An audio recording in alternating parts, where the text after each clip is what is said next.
అలా అడగగలగాలి అంటే వాడు నిత్యతృప్తుడై ఉండాలి. వాడు బ్రాహ్మణుడు, వాణ్ణి మించిన బ్రాహ్మణుడు లేడు. అందుకే వ్యాసుడు దేవి భాగవతం చెప్తూ పరమేశ్వరుడు కూడా ఎవరి పాదములకు నమస్కరిస్తాడని అడిగాడు. అడిగి సంతోషోహి ద్విజన్మనాం, నాకు ఇది కావాలన్న కోరిక మనసులో లేకుండా, ఎప్పుడు నాకు అసలు ఏం లేదన్న దాని మీద దృష్టి లేకుండా, నాకు ఈశ్వరుడు ఏమివ్వలేదని మురిసిపోయేవాడు ఎవడున్నాడో అటువంటి బ్రాహ్మణుడి పాదములు కడిగి ఆయన పాదములకు నేను నమస్కారం చేస్తానన్నాడు పరమేశ్వరుడు. కాబట్టి యతీనాం భూషణం జ్ఞానం సంతోషో హి ద్విజన్మనాం ఉద్యమం శత్రుహననం భూషణం భూతిమిచ్చతాం అన్నాడు ఆయన. కాబట్టి అది ఐశ్వర్యం అంటే. కాబట్టి ఇహమునందు సంపత్తి, విష్ణు పథమునందు స్థానము. శుక్రవారం నాడు ఆ గిరికి ప్రదక్షిణం. అలాగే శనివారం నాడు చేస్తే గ్రహపీడా విముక్తి. మీరు ఒక్క మాట చాలా జాగ్రత్తగా జ్ఞాపకం పెట్టుకోవాలి. గ్రహపీడా విముక్తి అన్న మాటకు అర్థం ఏమిటో తెలుసా అండి? ఆ గ్రహం మిమ్మల్ని బాధించడం మానేస్తుంది అని కాదు. మరి ఇంకెందుకండి గ్రహపీడా విముక్తి అని మీరు నన్ను అడగచ్చు. గ్రహములకు ఈశ్వరత్వము లేదు, గ్రహములకు ఈశ్వరత్వం లేదు. అందుకే నేను మీతో ఒక మాట చెప్తాను. ఒక దేవాలయంలో అనేకమైన దేవతామూర్తులు, నవగ్రహ మంటపం, గోపూజ జరుగుతున్నాయి అనుకోండి, మీరు ఏదైనా మరిచిపోవచ్చేమో కానీ గోవుకి ప్రదక్షిణం చేయకుండా మీరు వెళ్ళకూడదు. ఒక దేవాలయానికి ఎదురుగుండా ఒక ఆవు మేస్తోంది అనుకోండి, మీరు గుళ్ళోకి వెళ్ళడం ముఖ్యమా, ఆ గోవుకి ప్రదక్షిణం చేయడం ముఖ్యమా అంటే గుళ్ళోకి వెళ్ళడం కన్నా గో ప్రదక్షిణం ముఖ్యం. మీరు గుళ్ళోకి వెళ్ళి గోవును వదిలేసి వెళ్ళారనుకోండి, ఈశ్వరుడు కూడా అనుగ్రహించాడు. గో ప్రదక్షిణమే గొప్పది. దిలీప చక్రవర్తి వృత్తాంతం లేదు, గోవును దాటిడితే ఏమయ్యాడు? గోవుకి ప్రదక్షిణం చెయ్యాలి. నవగ్రహ మంటపానికి ప్రదక్షిణ వదిలేశారనుకోండి, ఉపద్రవం రాదు. ఎందుకో తెలుసా? గ్రహములకు ఈశ్వరత్వము లేదు. కొంతమంది పొరపాటున శనీశ్వరుడు అంటుంటారు. శనీశ్వరుడు అన్న మాట లేదు, శనైశ్చరుడు. శనైహి చరహ, మెల్లగా మెల్లగా నడుస్తాడు ఆయన. అందుకని ఆయనకి శనైశ్చరుడు తప్ప శనీశ్వరుడు లేదు. అసలు గ్రహములకు ఈశ్వరత్వము లేదు. ఈశ్వరత్వము లేదు అన్న మాటకు అర్థం ఏంటో తెలుసా? ఆయన గుమాస్తాయే కానీ అధికారి కాడు. గుమాస్తా గారు వద్దు, ఈయనకి 2 ఎకరాల పొలం ఇవ్వకూడదు అని రాశాడు. కలెక్టర్ గారు ఫైల్ చూసి అక్కర్లేదు, ఇతనికి ఇవ్వచ్చు, పేదవాడు పాపం, ఇతనికి ఇవ్వడానికి తగిన కారణాలు నాకు కనపడుతున్నాయి కాబట్టి 2 ఎకరాలు ఫలానా చోటు ఇతనికి ఇవ్వండి అని రాశాడు. గుమాస్తా మాట నెగ్గుతుందా? గ్రహబాధ విముక్తి అన్న మాటకు అర్థం ఏమిటో తెలుసా?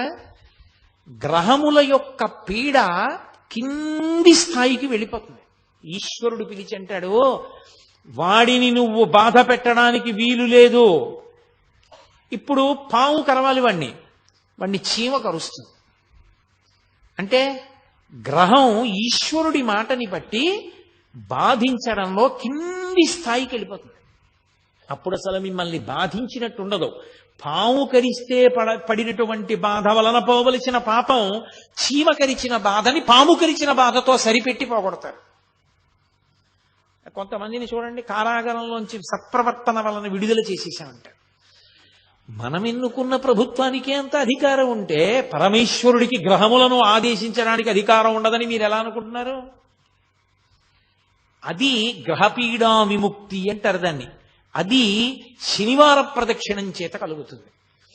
కాబట్టి అసలు అరుణాచలానికి వెళ్ళి గిరి ప్రదక్షిణం చేసినటువంటి వాడికి పరమశివుడు గౌతమ మహర్షితో చెప్పిన మాట ఏమిటో తెలుసా? వాడికి ఆయనము, రోజు, ఋతువు, తిథి, నక్షత్రము, వారముతో సంబంధము లేదు ఎప్పుడైనా సరే. అయితే ఈశ్వరుని యొక్క అనుగ్రహము కాలమునందు విశేషమైతే ఉత్తరాయణ పుణ్యకాల ప్రవేశము, అలాగే ఒక గ్రహణ సమయమునందు, అలాగే ఒక పౌర్ణమి తిథి ఎందు, అటువంటప్పుడు ప్రదక్షిణం చేస్తే విశేష ఫలితము సంక్రమిస్తుంది. అది ఒక్కసారి చేసిన అనేక పర్యాయములు చేసిన దానితో సమానమవుతుంది. అది కాలమునందు వచ్చేటటువంటి ఫలితం. ఒక్కొక్క దేశము, ఒక్కొక్క కాలము విశేష ఫలితాన్ని ఇస్తాయి. ఎందుకని? మీరు కాశీలో చేసినటువంటి అన్నదానానికి, కాకినాడలో చేసిన అన్నదానానికి ఖచ్చితంగా తేడా ఉంటుంది. కాశీయే. కాశీ పట్టణంలో అన్నదానంది ఒకడికి మీరు పెట్టిన అన్నం 1,000,000 మందికి పెట్టినట్టు. కాకినాడలో ఒకరికి పెట్టింది ఒకరికి పెట్టినట్టు. స్థలమునందు గౌరవం స్థలమునందు గౌరవమే. మీ ఇల్లే ఉందండి, అన్ని మీరు కట్టుకున్న గదులే. కానీ మీరు కట్టుకున్న గదులే అని మరుగుదొడ్లో అన్నం తింటారా, పూజ గదిలో నిద్రపోతారా?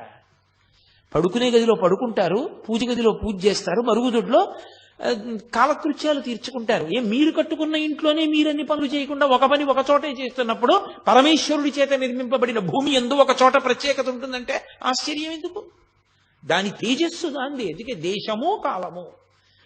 కాబట్టి ఆయా కాలముల యందు గిరి ప్రదక్షిణం విశేష ఫలితాన్ని ఇస్తుంది. నేను మీతో ఒక మాట మనవి చేస్తాను నా వ్యక్తిగత అనుభవంతో. ఉత్తరాయణ పుణ్యకాల ప్రవేశం చేసినప్పుడు కనుమ పండుగ నాడు మీరు గిరి ప్రదక్షిణం చేస్తే మీరు ఎంత ఆనందాన్ని అనుభవిస్తారు. ఎందుకో తెలుసా? కనుమ పశు పండుగ.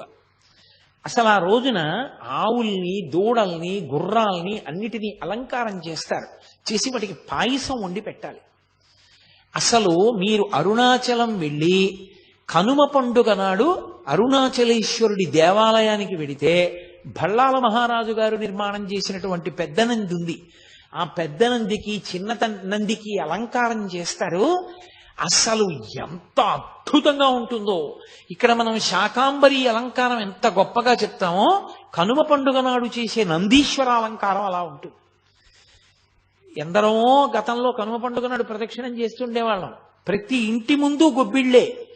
ఎక్కడ చూసినా ఆవులకి, దూడలకి అంత గొప్ప గొప్ప అలంకారం చేస్తారు. అంత గొప్పగా పాయసాన్నాలు నివేదనం చేస్తారు. ఎంత అద్భుతంగా ఉంటుందో.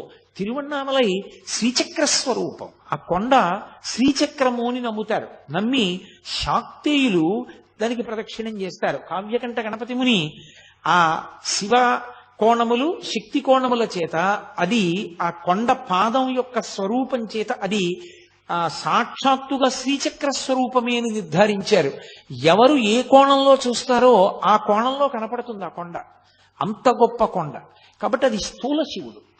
ఆ స్థూల శివుడి ప్రదక్షిణానికి అంత వైభవం ఉంది. గిరి ప్రదక్షిణానికి మీకు గిరి ప్రదక్షిణం ఒక అరుణాచలంలోనే కాదు, చాలా చోట్ల ఉంది. సింహాచలానికి గిరి ప్రదక్షిణ ఉంది, శ్రీకాళహస్తికి గిరి ప్రదక్షిణ ఉంది, అరుణాచలానికి గిరి ప్రదక్షిణ ఉంది. ఇవన్నీ గిరి ప్రదక్షిణాలు ఉన్న క్షేత్రాలే. అరుణాచలంలో గిరి ప్రదక్షిణానికి ప్రత్యేక ప్రాధాన్యత ఉంది. అక్కడ కొండ మీద శివుడు, ఇక్కడ కొండే శివుడు. కొండలో శివుడు దక్షిణామూర్తి.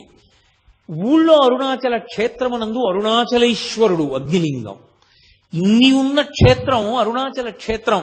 అక్కడ పూర్వం వజ్రాంగదుడు అని ఒక మహారాజు, ఆయన ఒకానొకప్పుడు ఒక గుర్రం ఎక్కి ఒక పునుగు పిల్లిని తరుగుతున్నాడు. ఆ పునుగు పిల్లి కొండ పాదాల్లోకి వెళ్ళిపోయింది. వెళ్ళిపోతే ఆయన కొండ పాదాల్లోకి వెళ్ళాడు. అది కొండకి ప్రదక్షిణం చేసింది. ఈయన ప్రదక్షిణం చేస్తున్నాను అనుకోలేదు. ఆ పునుగు పిల్లిని పట్టుకోవడం కోసమని పరిగెత్తాడు ఆ గుర్రం మీద. చాలా దూరం వెళ్ళడంలో ముగ్గురు అలిసిపోయారు. పునుగు పిల్లి అలిసిపోయింది, గుర్రం అలిసిపోయింది, వజ్రాంగదుడు అలిసిపోయాడు. అకస్మాత్తుగా ఆ గుర్రము, పునుగు పిల్లి రెండూ పడిపోయి అంతర్ధానం అయిపోయాయి.